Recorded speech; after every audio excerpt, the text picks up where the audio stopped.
Welcome back to another episode of The Last Boy Scouts Survival in Bushcraft. I'm your host, Scotty Nias, and today I'm going to show you my recipe for cooking Blackeye Pea Chili.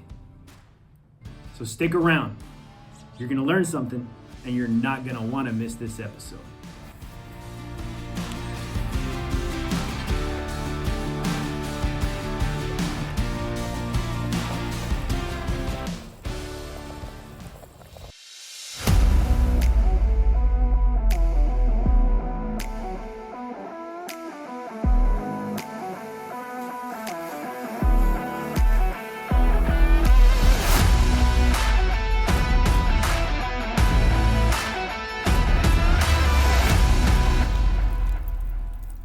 All right, first things first, let's talk about the ingredients that you'll need for your recipe.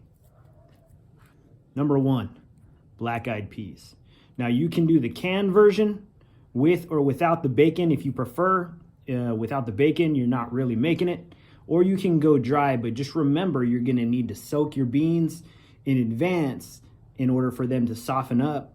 I would say at least 24 hours if you use dry beans. I'm just saying, it's not chili. It's chili. It's got beans in it. Your first ingredients, I would definitely pick out a can of pre-soaked, ready to go black-eyed peas. I recommend at least 4 cans. Water. You can also do beef stock, chicken stock, vegetable stock, whatever you prefer.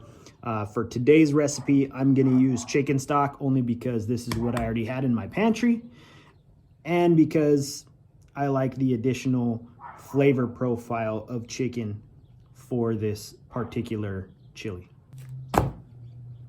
Bacon, because everything tastes better with bacon. 1 whole sweet Vidalia onion.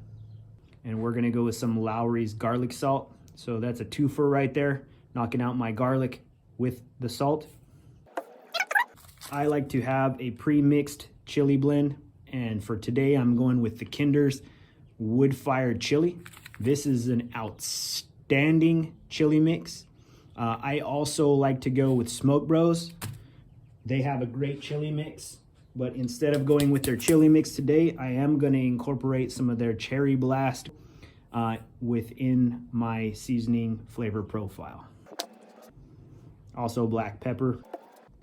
When all is said and done and we're ready to plate and eat, I make my chili into a Frito boat. If you don't do it, you're missing out. You're gonna need a pot. Get yourself a bush pot, a good camp set that can hold a sufficient amount of your meal that you're trying to cook, and make sure it has a lid. You're gonna need a cooking utensil, something to stir it with, mix it up. You're gonna need an eating utensil, a cutting board, a cutting utensil, something to eat on, something to help with the cooking to remove your pan lid, and something to open your cans with. Now, you can be a real outdoorsman and utilize your knife and baton to cut into that bad boy. You can go with something like this, U.S. military issue. This is a P38 can opener, and I can demonstrate briefly how to do that. But it's one of those things, if you're not cheating, you're not trying. I'm on the homestead today, and I don't really feel like spending a good half hour opening up 4 cans. So I'm gonna use my can opener. A quick and easy way of maneuvering your pot rather than having to come up with some other configuration with sticks or tools or whatnot. Get yourself some durable gloves, put those bad boys on your mitts, and you can pick up the pot without worrying about burning your hands. Whenever cooking a good chili, stew, or soup, the name of the game is flavor layering. The way I like to start out this recipe is by cutting up my bacon into smaller pieces, throwing it all in the pot, putting it on the coals and letting it render some of that fat out without fully cooking the bacon. And so that way, this recipe will cook with all that bacon fat and bacon grease, and the bacon pieces can be just like if I were to use a ham hock or whatnot for a traditional black-eyed pea recipe. It's gonna be fatty, it's gonna be gummy, but it's gonna be very flavorful. But before we do that, I say unto you in the words of my uncle, I like cuisine!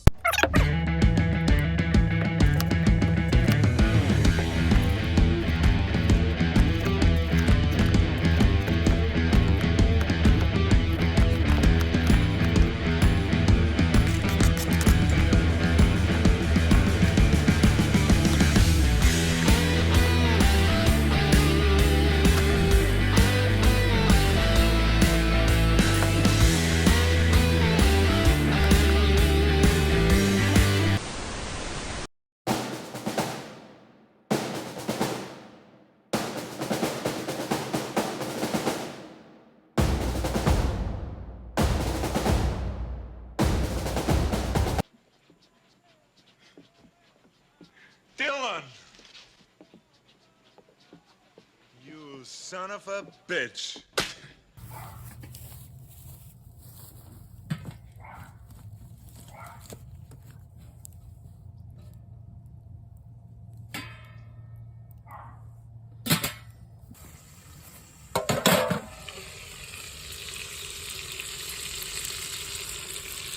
oh yeah. While our bacon is cooking up in the background, just gonna demonstrate really quickly how to use this bad boy. So, simply take your blade portion, right?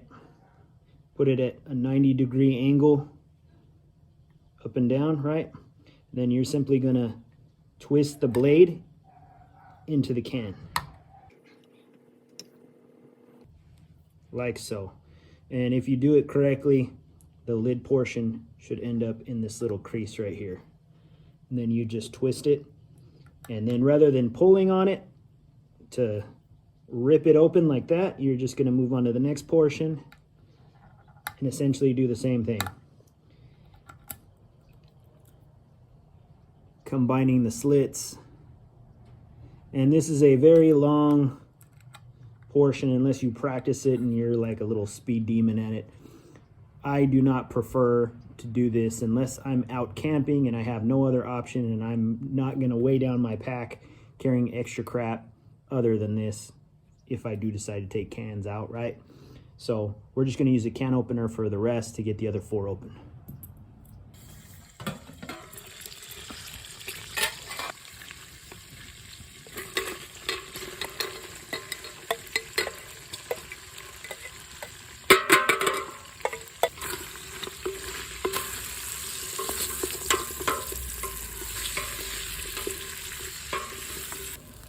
One great thing about using bacon is it eliminates the need for a lot of salt. Now, when I add the garlic salt, I'm gonna use it very sparingly because the last thing I wanna do is over salt my dish and have it be unbearable to choke down. I'm gonna let that cook together just for about a minute or two to release some of those flavor profiles from the onion. And we're gonna add garlic salt to that. Now after doing a couple minute cook, check your onions, see if they're starting to wilt, turn any kind of colors, a darker yellow, a light brown. That's how you know it's pretty much ready for the next step. Now this is a little premature. I would like to cook this and render it a little bit more before I typically move on to my next step. But the next thing I'm gonna do is layer some more flavors. We're gonna use the garlic salt. Now, like I said, be cognizant, be mindful, and don't overdo it. And then I'm gonna use some cherry blast, which adds a nice smoky, sweet flavor. Now, once again, I'm not going to overdo it on this seasoning either. All I'm looking to do is enrich flavor without trying to overpower the chili seasoning, which will come in a few minutes once I add the beans and the liquid base. So we'll let these flavor makers cook for another couple minutes to release their flavor profiles, and then on to the next thing. All right. Flavors have melded pretty good. Now we're going to start adding some stock.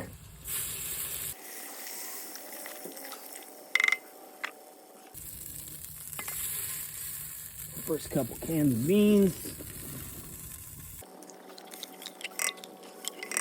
Now, for those of you who have never had black-eyed peas before, they don't taste like peas. Black-eyed peas are an excellent vessel that almost tastes meaty and take on the flavor profile of whatever seasonings and vegetables and so forth that you utilize to cook them in.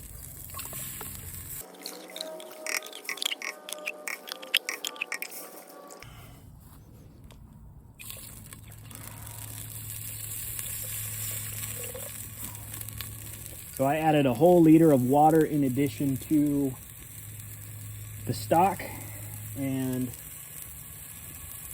all the beans.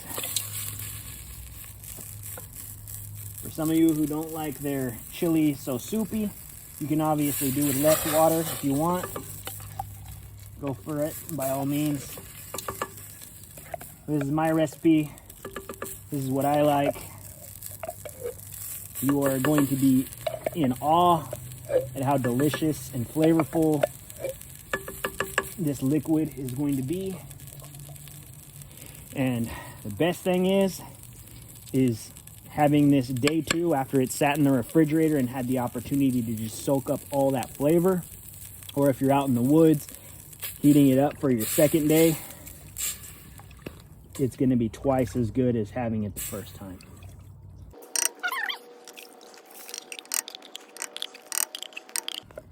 Now, depending on the cooking vessel that you use, whether it be a pot or a Dutch oven, that can determine whether or not you can just kind of let this sit and cook for a longer period of time unattended, or if you want to actually be that outdoor chef and invest the time to layer your flavors and basically cook a masterpiece.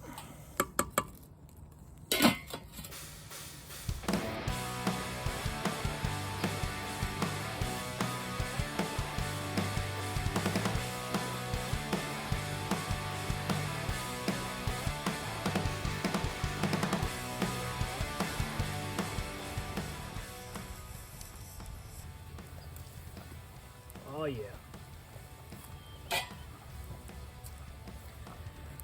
Once your black-eyed pea mixture has reached a rolling boil with the water and the stock, it is now hot enough to add your chili seasoning. Now why? Tell me why. Well, because the heat from the water will bind with the seasoning from the chili and open up the flavor, causing the beans, onions, the bacon to absorb all that goodness. I'll give it a couple good turns there, and then we'll let that rolling boil do the rest for us. We want to check the bottom of our pot to make sure nothing's sticking down there.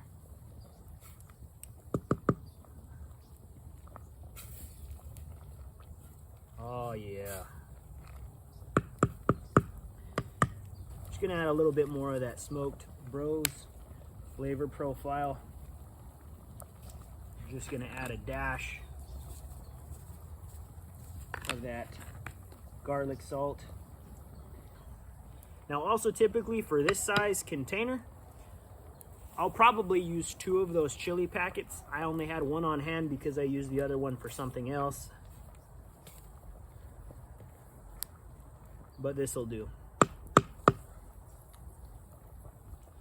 Now as this cooks, stand by because I still have not added the secret ingredient that I haven't talked to you about. That's right, boys and girls, the secret ingredient is Sweet Baby Ray's. Now you are welcome to try any other barbecue sauce you want, or even omit it and just play with the flavor profiles and seasonings of your own. But I promise you, this will give it that little tang, that little kick, that little added sweet and smoky flavor profile that I enjoy, that I know you all are gonna enjoy as well. How much? Well, it's up to you. For me,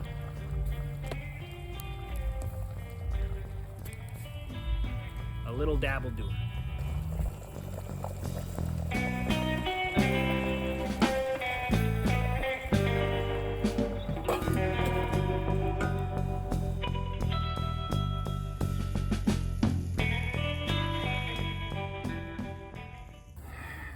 While we're waiting for our black-eyed peas to finish up, I wanted to talk to you guys about my trip a couple weekends ago up to the Sequoia National Park.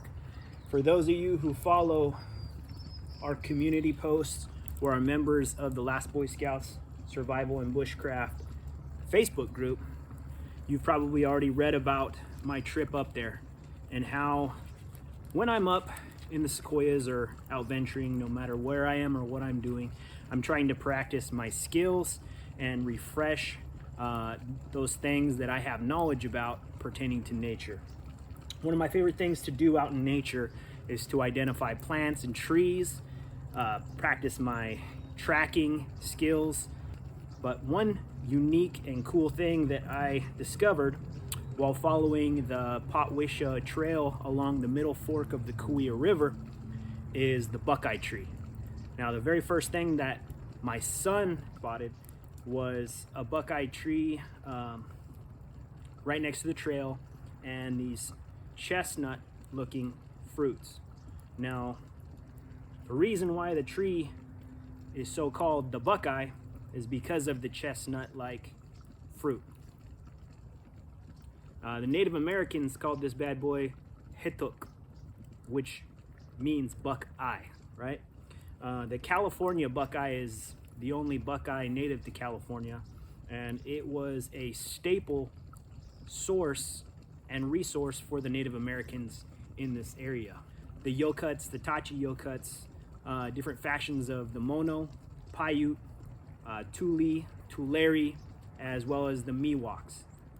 Now, all those tribes that frequented that specific area usually ended up by a place called Hospital Rock, where they would utilize resources like these to prepare meals, as well as to practice other skills relevant to their survival.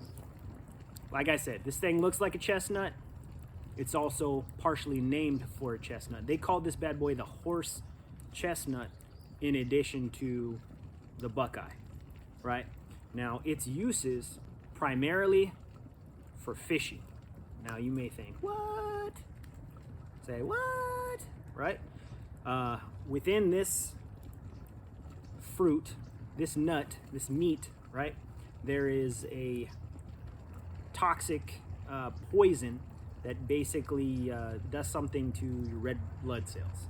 Now, within the post that I already provided in the community posts on Facebook and our community post here on YouTube, I spoke a little bit more in depth and in detail about what that specific thing is called, right? But basically, the Native Americans would throw these things in a stream, in a pool where fish were known to locate and group up, and the toxic materials in here would be released into the water and basically paralyze the fish, causing them to rise up and it made it easier for the Native Americans to go and grab up and collect the fish that they wanted to utilize for food. Another thing, just like acorns, they would collect these and they would leach and rinse out the poison, and they would finely grind the meat of these bad boys into a meal. The buckeye tree itself, the wood, is an excellent material to create a fireboard or hearthboard for bow drills and hand drills. So I encourage you, next time you're out and about within the Sierra Nevadas or Sequoia National Park, collect yourself some materials and practice your skills with some of this stuff. I think it's time to sample this bad boy.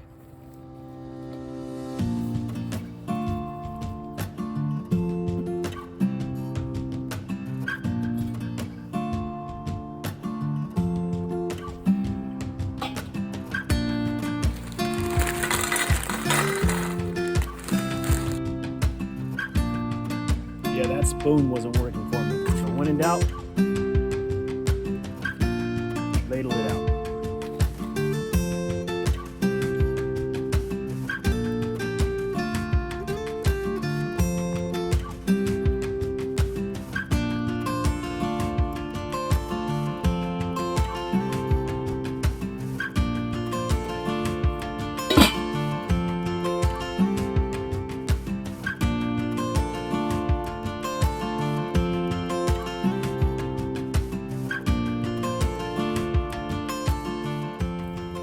All right, moment of truth.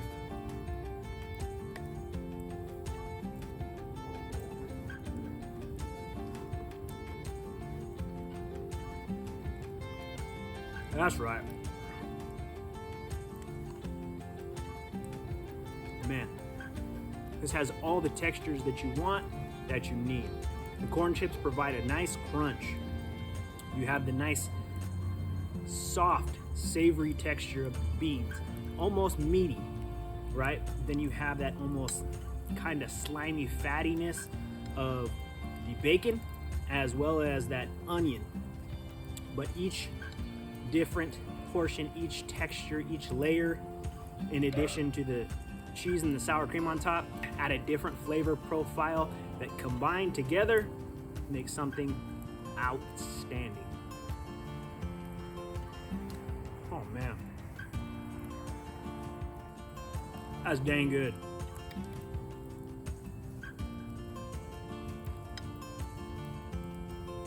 Dang.